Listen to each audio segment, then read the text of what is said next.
Hello, everyone.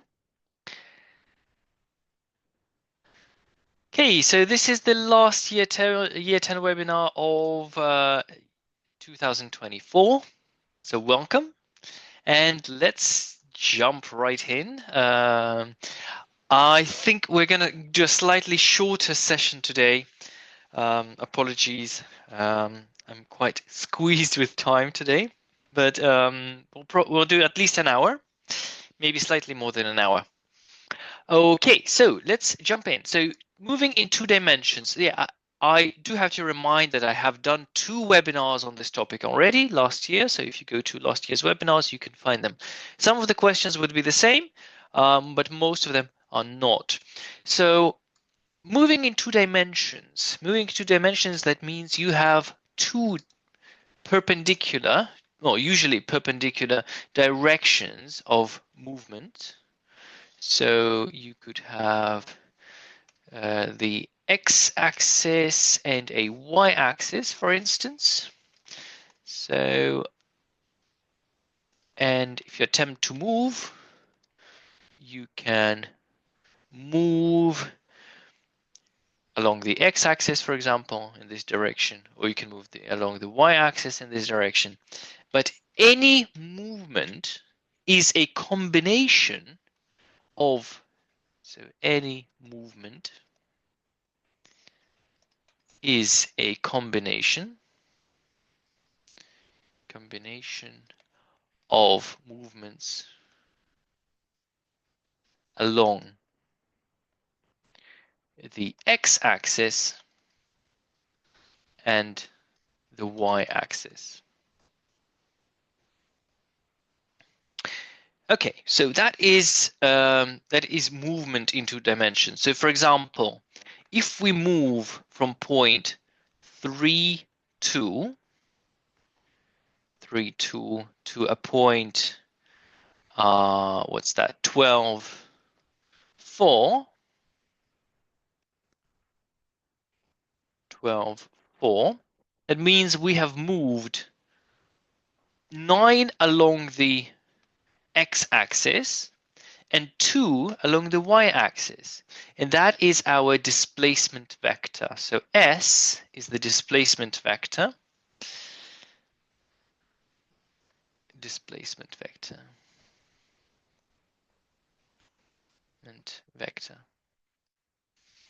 Okay. A velocity vector, well, it shows you how much you move in 1 second. So for example, if you have a velocity vector equals to 2, 3, means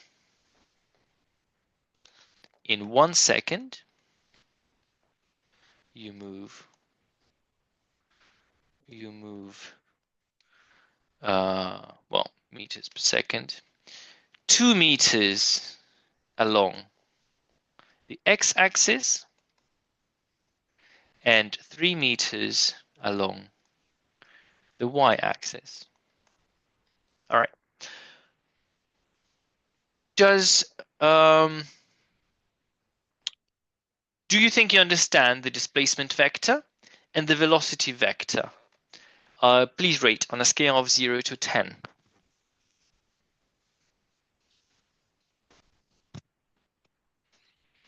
It's a 2-dimensional vector. It has 2 components, the horizontal component and the vertical component. Good. Right. Yes, so let's look at this question. An object moves 9 meters east and then 12 meters north. So let's sketch that. 9 meters east and then 12 meters north. 12 meters north.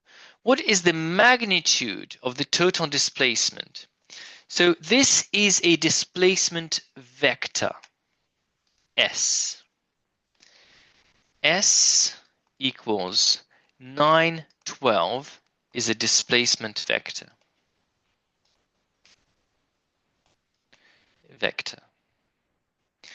the modulus of S is the magnitude. So magnitude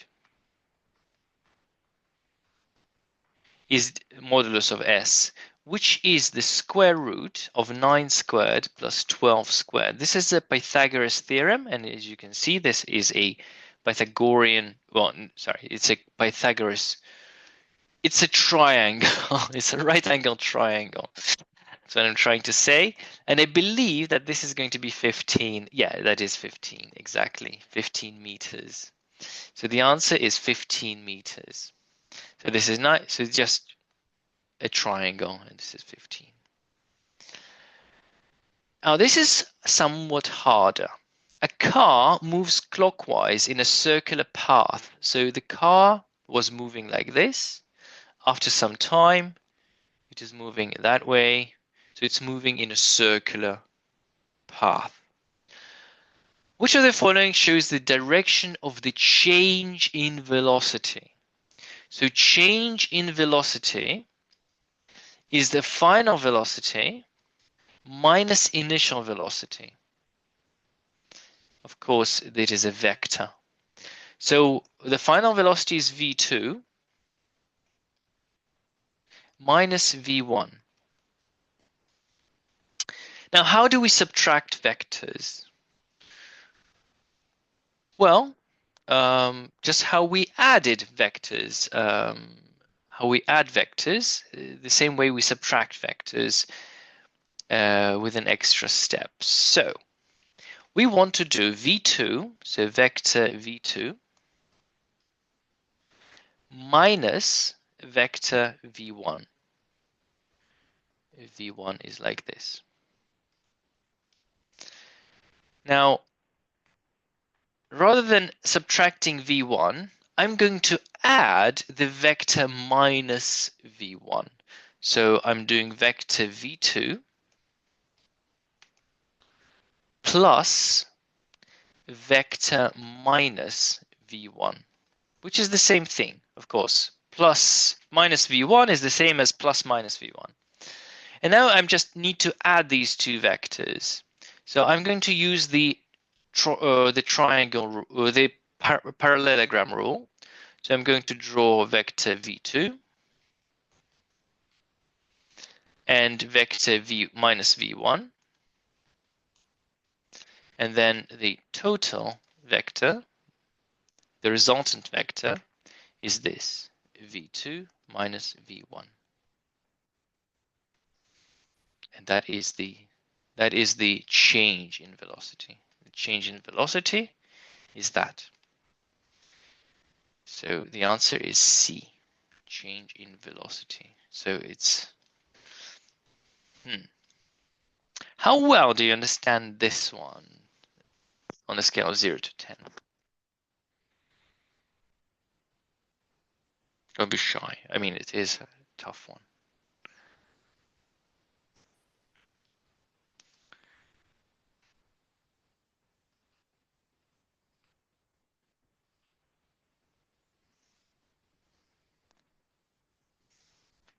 So it's the final velocity minus the initial velocity. So it's the same as the final velocity plus the negative of the initial velocity. Modulus means just the length of a vector. Magnitude. Magnitude is the length of vector. There's a question. What does the magnitude mean? So a vector has a direction, and magnitude of the direction is just the length of the distance between 2 points, effectively, in this particular case. Okay. Problem 2. The radius vector. A radius vector is a special type of vector. Radius vector is a vector drawn from the origin to the position P. So radius vector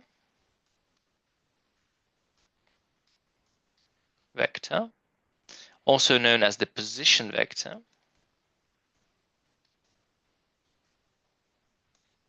is a vector drawn from the origin to a given point. Vector drawn from the origin to the current position of an object. So let's say the object is at point A.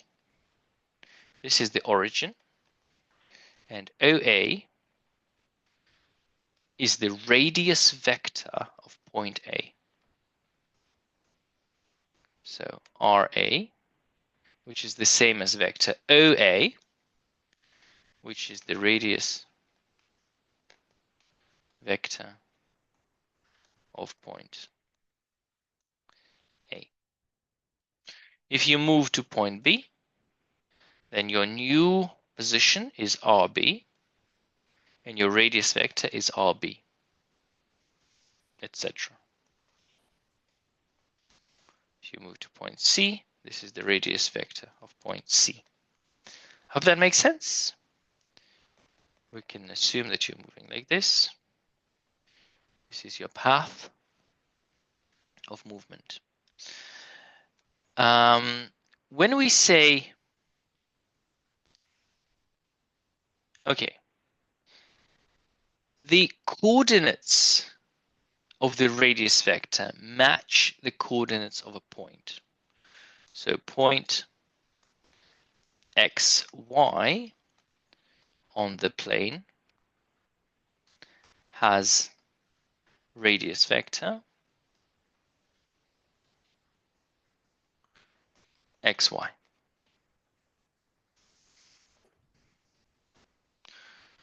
So for example, if point C has coordinates, I don't know, 3, 7, then the radius vector is 3, 7. Okay. Hope that makes sense. So this is a radius vector. And an equation of motion tells you where an object is at any given moment in time. Equation of motion tells where an object is at time t. How does that work? Example.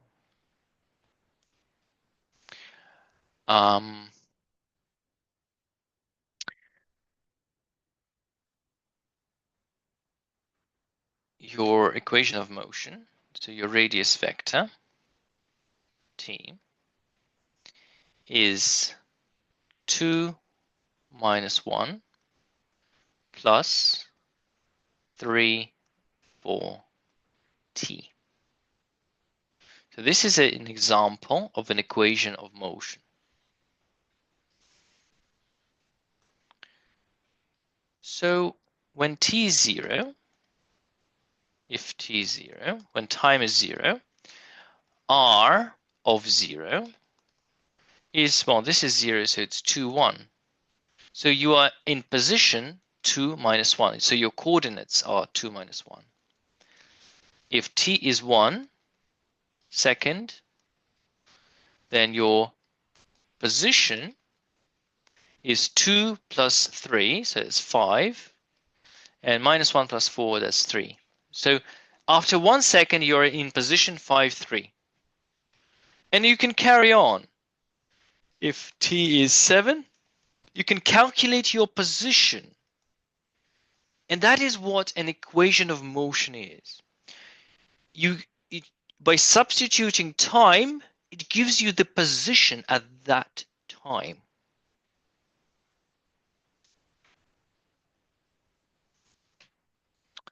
So what would be r of 7? Can you please help me? just to see.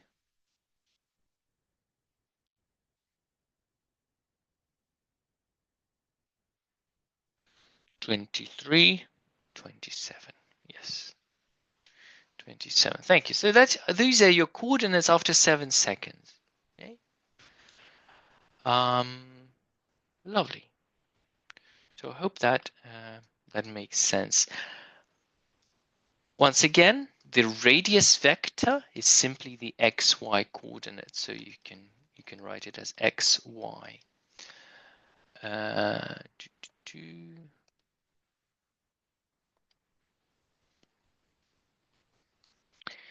Okay. Now you probably have heard the phrase, the motion is relative, or all sorts of motion are relative, and then yeah. So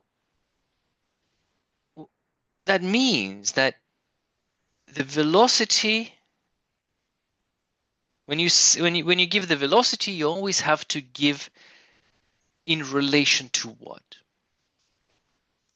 When you say the car goes 20 miles an hour, you normally mean in relation to the road.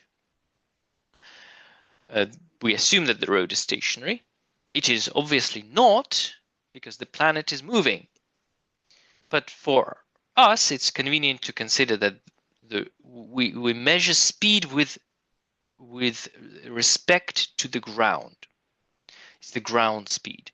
In that case, the plane has velocity of roughly, well, in this example, it has 200 meters a second. It's going forward. The person on the bus stop has velocity 0 meters a second, of course.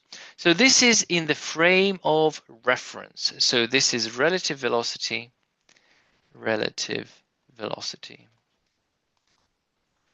frames of reference,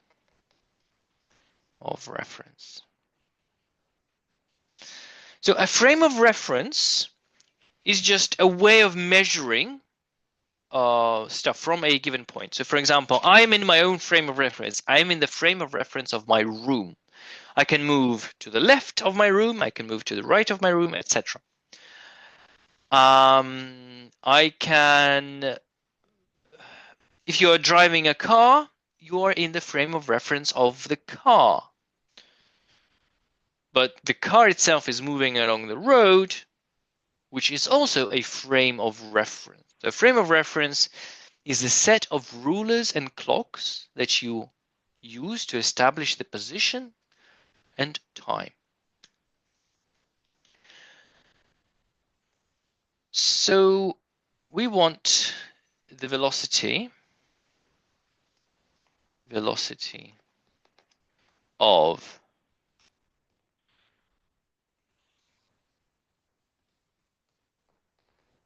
in the frame of, okay. So we have the plane, so the person on the bus stop, the person, we have the bus, we have this bike, we have the train, and we have the plane.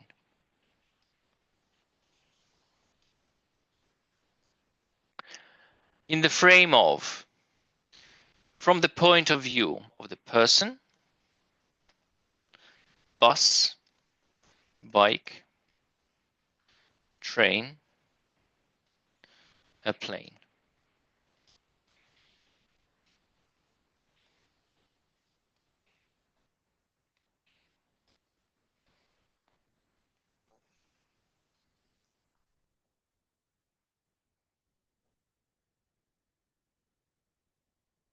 Right. In the frame of the person, let's start with that. So you are the person here, and to you, the person, yourself, is not moving, so it's 0 meters a second. The bus is moving at a velocity of +5 meters a second.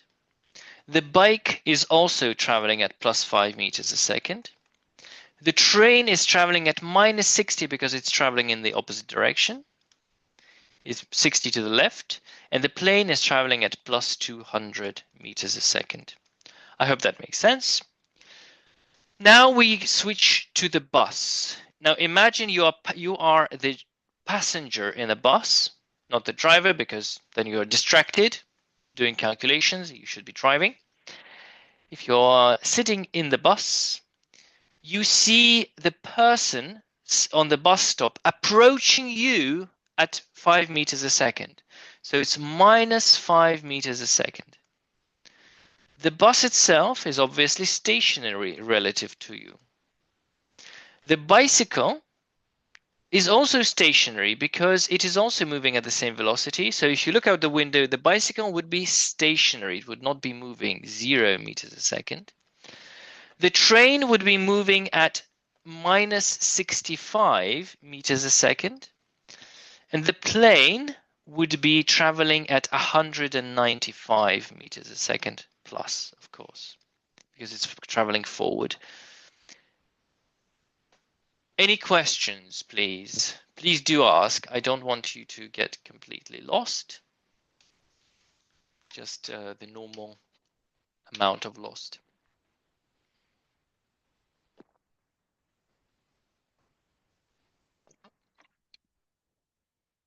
Sorry. The bike.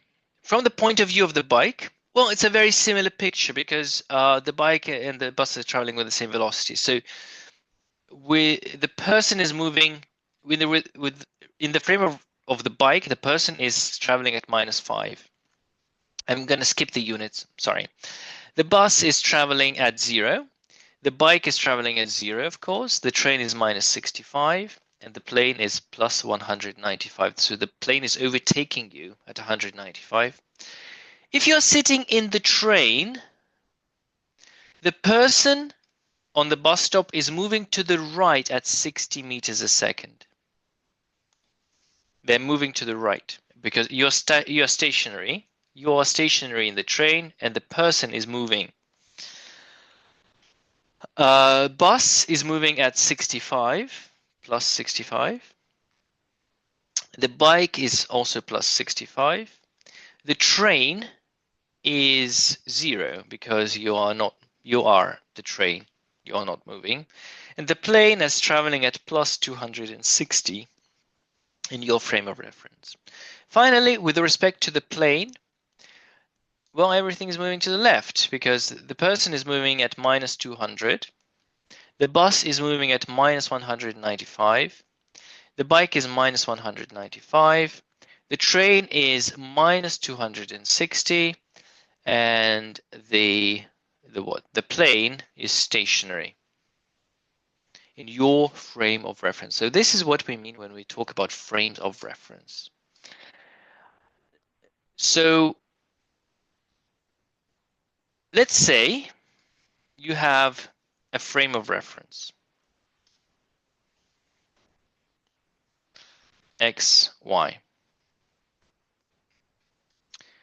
And you have another frame of reference which is moving.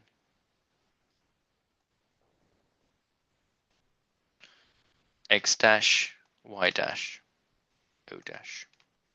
And let's say that this frame is moving with velocity U. So frame O dash, X dash, Y dash is moving with velocity U with respect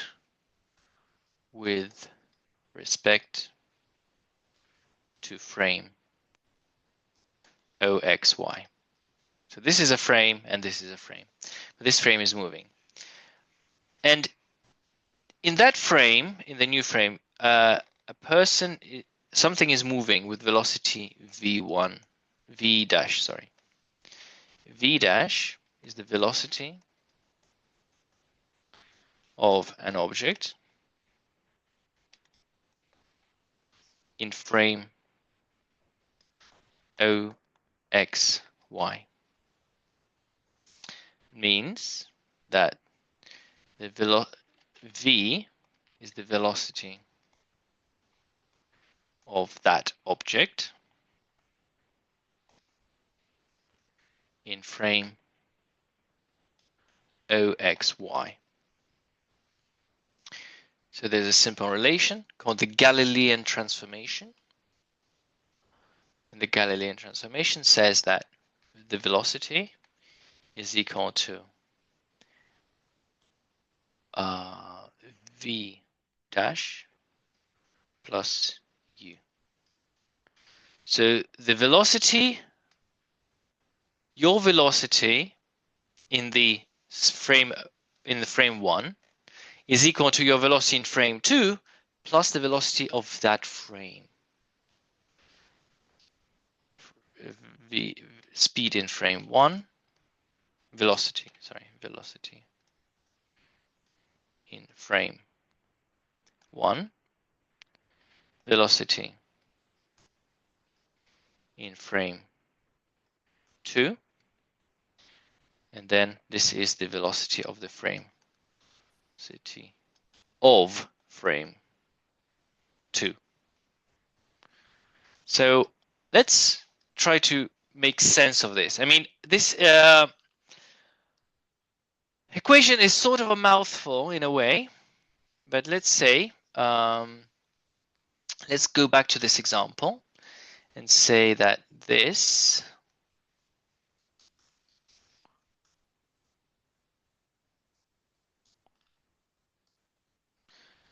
all right, so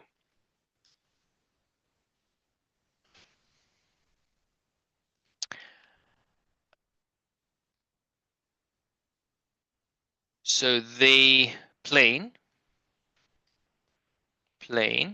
is the moving frame. So the ground is the stationary frame or frame. So this is the X dash, Y dash, O dash. And the ground is just X, Y, 0. So that means that the velocity of the plane is 200 plus 200. Now V dash is the velocity of train in frame of the plane. So V dash is minus 260. And V is the velocity of the train in frame of the ground. And so V is equal to U plus V1, V dash. So U is 200 minus 260, which gives you minus 60 meters a second. So the formula works. We've just confirmed. So example.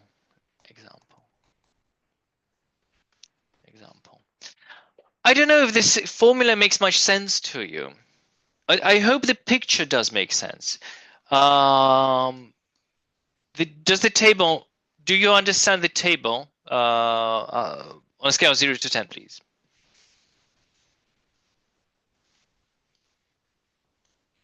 As long as you understand the table, it's fine, because this can get really tough. And especially when you go to special relativity, so this is Galilean transformation. Special relativity gets much more complicated. And yeah, you can forget it easily. But as long as you're comfortable with this, you should be fine. Okay. So let's look at problem 4. A pilot intends to fly a plane from point A to point B. Due to strong winds, she points the nose of the plane in the direction shown by the vector p. Which of the choices below best represents the direction of the wind encountered by the plane?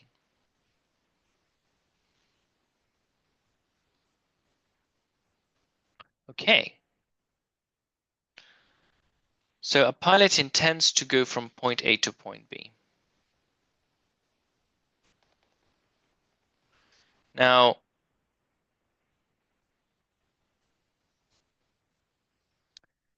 if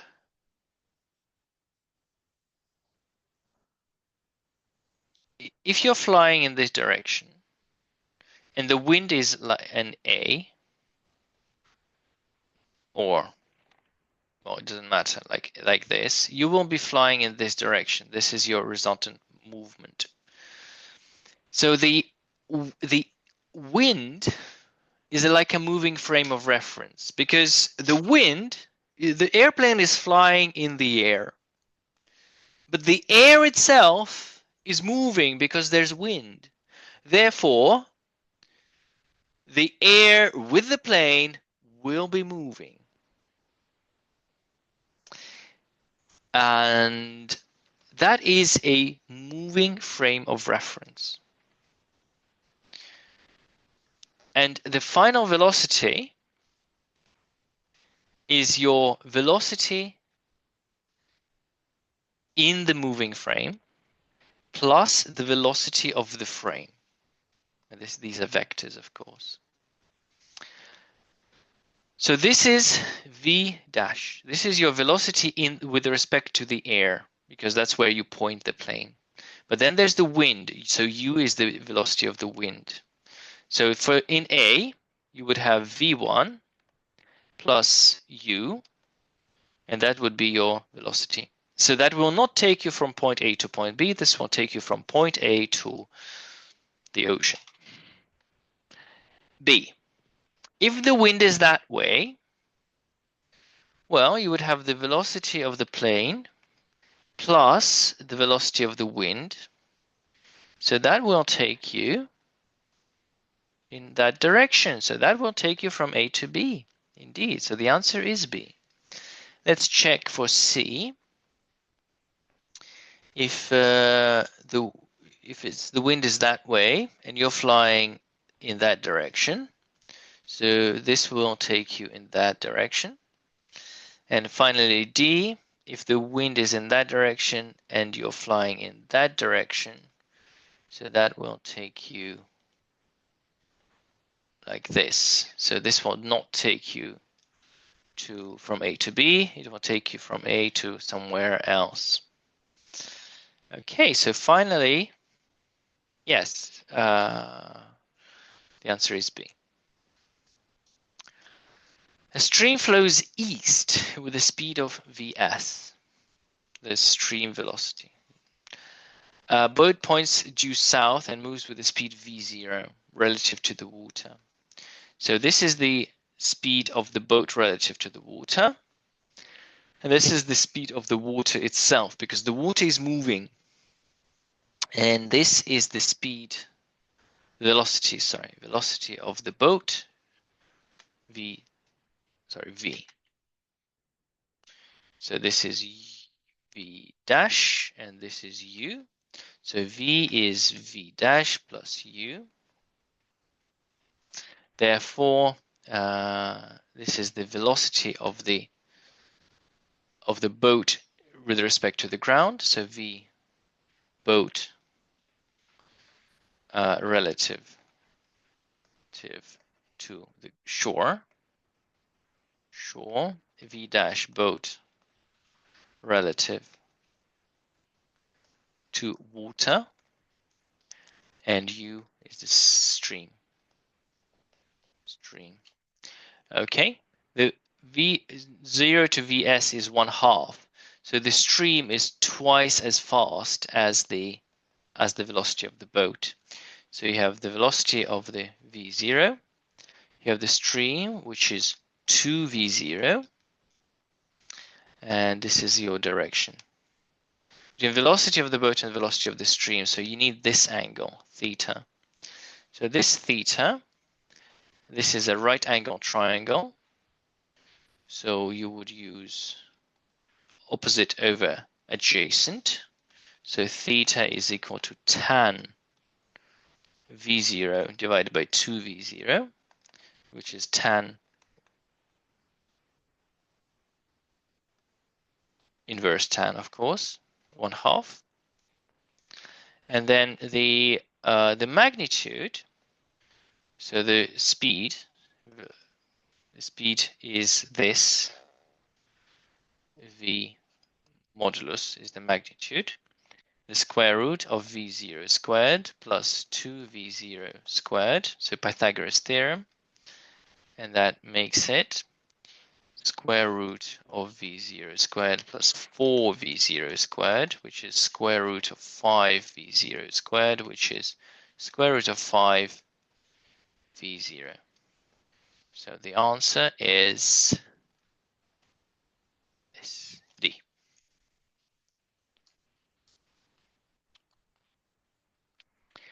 Okay, moving on. Projectile motion. Projectile motion is, well, I will demonstrate.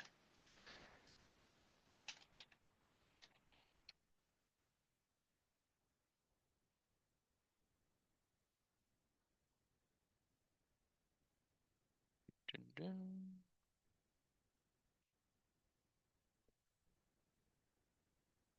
So when you shoot an object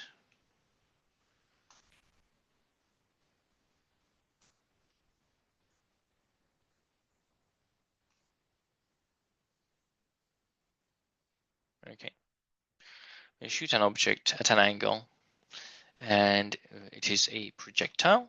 So we can start with 0-degree angle. We shoot. Okay.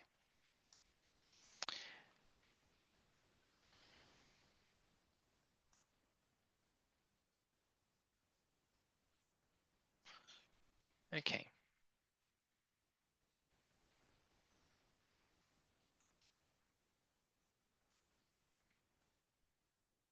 This is a projectile motion.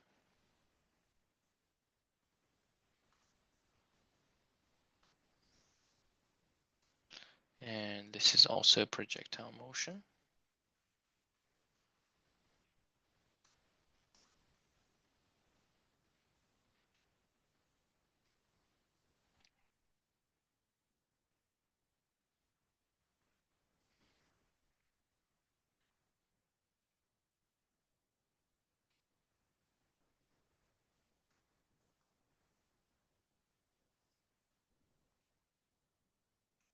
Okay.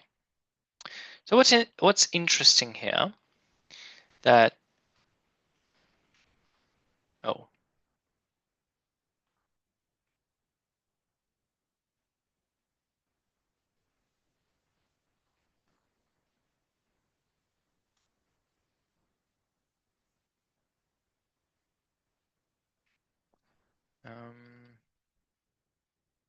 that the horizontal velocity remains constant because there are no horizontal forces to accelerate you or slow you down. The horizontal velocity will remain constant.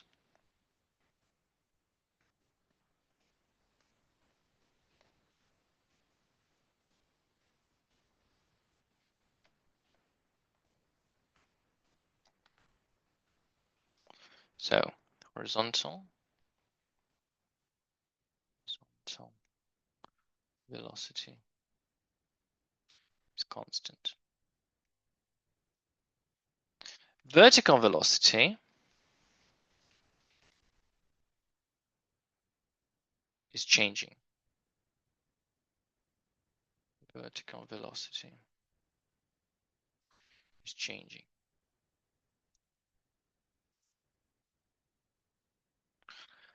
So first it's moving up, and then slowing down as you go up, then starts accelerating downwards. So here the velocity is 0, then it's increasing, increasing, increasing, and increasing. vertical velocity is changing. Right, so for example here,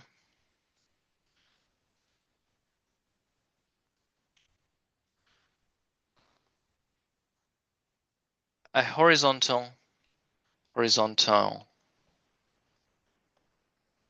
projection.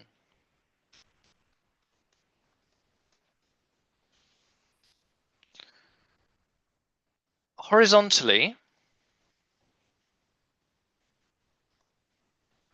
you use the distance traveled, Sx is the distance traveled, is equal to the initial velocity multiplied by time.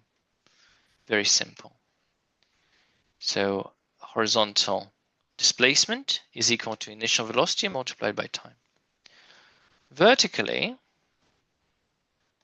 you have to use suvat. But because you're throwing horizontally, that means the vertical velocity is 0. So you're moving only horizontally. So u is 0. And sy is equal to ut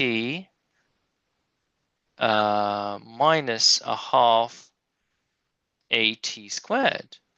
But acceleration is g. And the initial velocity is 0. So sy is equal to 0 minus 1/2 gt squared. Okay. So let's say, example.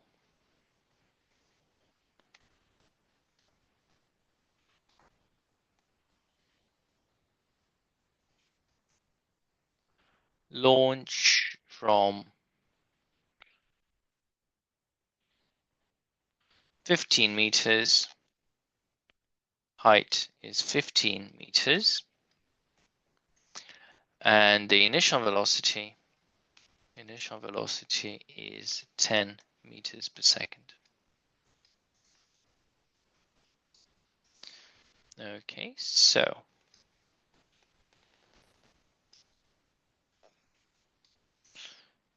we launch with 10 meters a second and we travel like this. Okay. So first we take the vertical motion.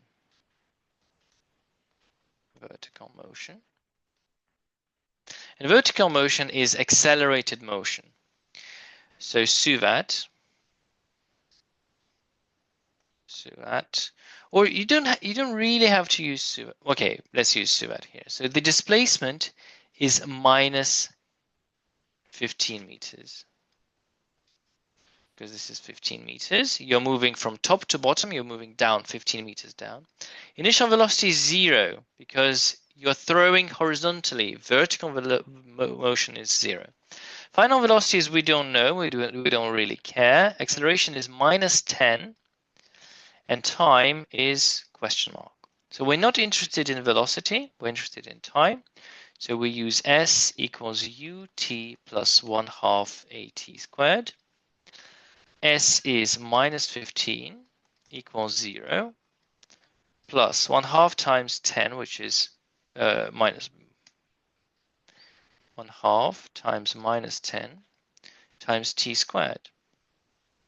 So that's 3 times 2 times 15, so that's 30 equals 10t squared.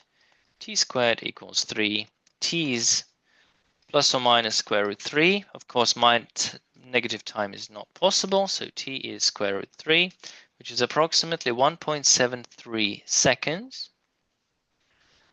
That's the time of flight. So it will hit the ground after 1.73 seconds. And then we can calculate the horizontal motion.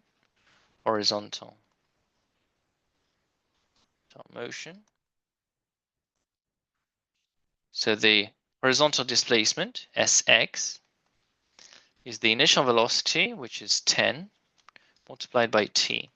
So it's 10 multiplied by 1.73. seconds. So that will be 17.3 meters. So the object will be in the air for 1.73 seconds and it will hit the ground. It will travel 17.3 meters. Let's check. So we'll choose a piano. We'll shoot a piano at a speed of 10 and we will place our target 17.3 meters. And then, of course, let's do it in slow motion. And 3, 2, 1. Oh, 3, 2, 1, shoot.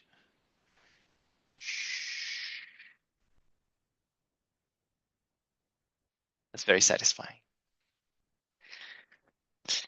Okay, so let's check. The time is 1.75 seconds. The discrepancy is because gravity is not 10, is 9.81, but I'm very close. Okay, so that's how you do it. Horizontal, you consider the vertical motion and the horizontal motion. And the one thing that they have in common is the time. So they are independent, but the one thing they share is the time. Let's so let's do problem 6, and then see if we have more time. A ball rolls horizontally off the edge of the top of a cliff. It hits the ground 2 meters horizontally away from the base of the cliff with a vertical speed of 20 meters a second. Ooh, okay, so it hits the ground 2 meters away. So it rolls off horizontally with some velocity u. It hits the ground. It's traveling like this. Now, we don't know the horizontal velocity, but we know that it stays the same. So when it hits the ground, the horizontal velocity is still u. But the vertical velocity is 20. We know that. Okay, so vertical motion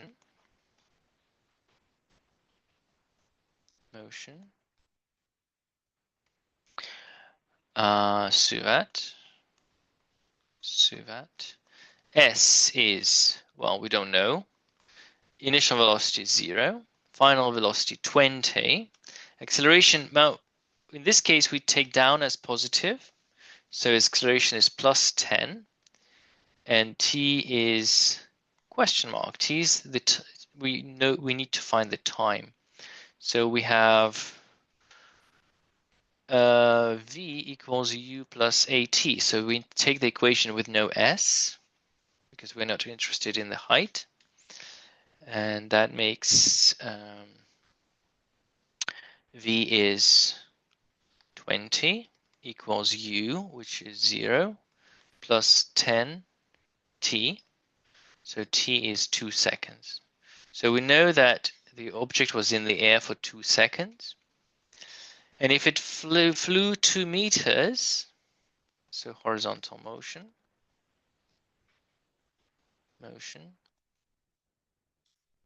if it flew for 2 meters, Sx is equal to u multiplied by t. So 2 meters equals u, which is u times 2. So u is 1 meter per second. So it's rolled off at 1 meter per second.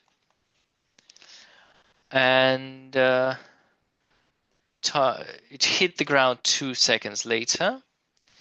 And now we can calculate the height of the cliff. The height is 1/2 at squared, which is 1/2 multiplied by 10 multiplied by 2 squared, which is 20 meters. So it's a 20-meter cliff. It's rolled with 1 meter a second. it fell for 2 seconds and it hit the ground. Yeah. I don't think this will allow us to do this because it has a maximum height of 15. Let's see if I can change the maximum height here. No, still can't do that. That's unfortunate, but okay.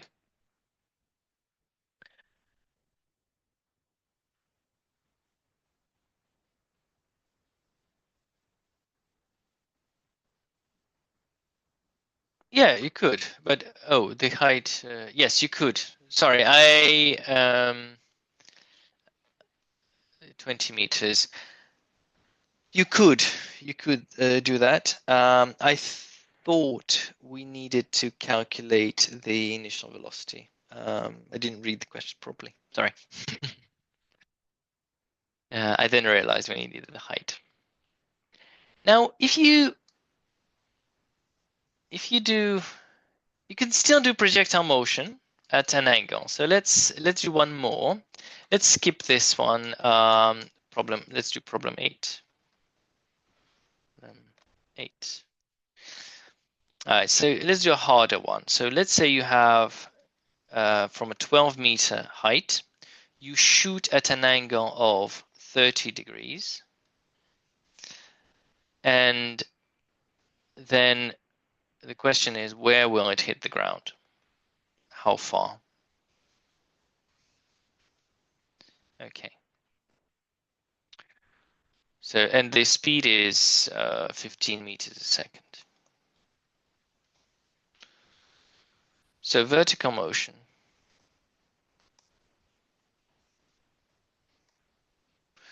So you have to split the motion into 2 parts. So you have horizontal motion and vertical. So horizontally, you're moving with 15 times cos 30 degrees. And vertically, it's 15 sine 30 degrees. So vertical motion, you do suvat. Suvat. S is minus 12 because you start here, minus 12. You start here, you end up on the ground. So it's minus 12 meters. Initial velocity is 15 multiplied by sine 30, which is 7.5 meters a second. Final velocity, we don't know. Acceleration is minus 10 meters per second squared. And time is question mark. So we need the equation without v. So that is s equals ut plus 1/2 at squared.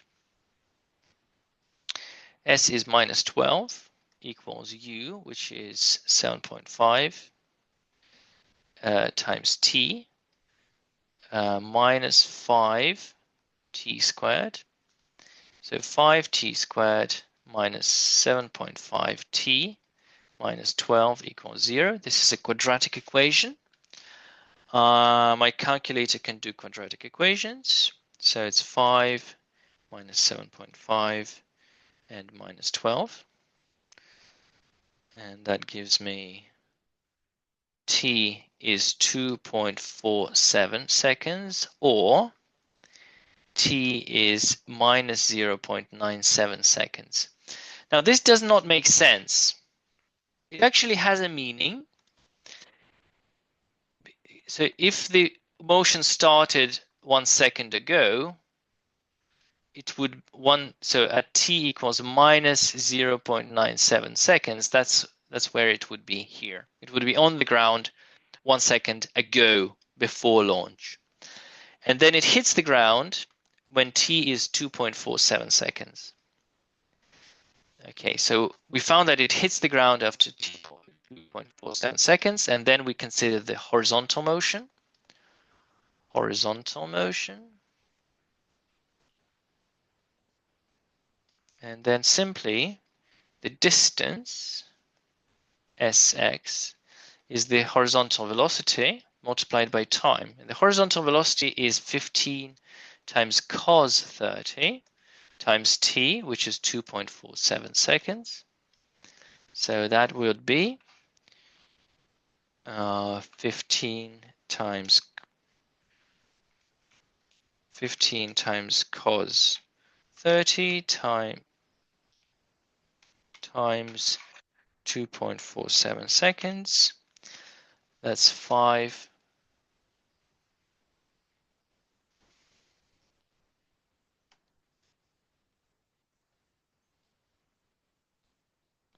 Once again, 15 times 2.47 times cos 30 is 32.1 meters. That's the distance traveled, and it hits the ground after 2.47 seconds. Okay, let's do this. So 12 meters, angle is 30 degrees, and the speed is 15.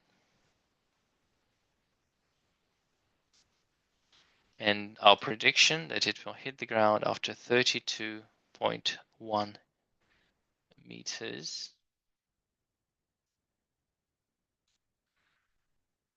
Slow motion, of course.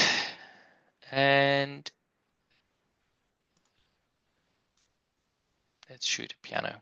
3, 2, 1, go.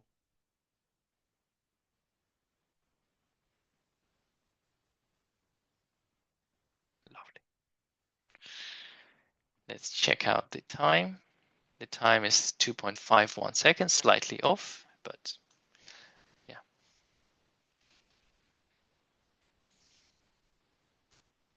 I find this very satisfying. Check. Right. I think we'll finish here. I hope that was useful for you. I hope you enjoyed it, and I hope you understand the topic better now. Now it is due a month from now, so mid-January, I think. So yeah. So I wish everyone happy holidays. Have a nice vacation, whatever you're doing, and I'll see you all in the new year. Welcome. All right. See you all.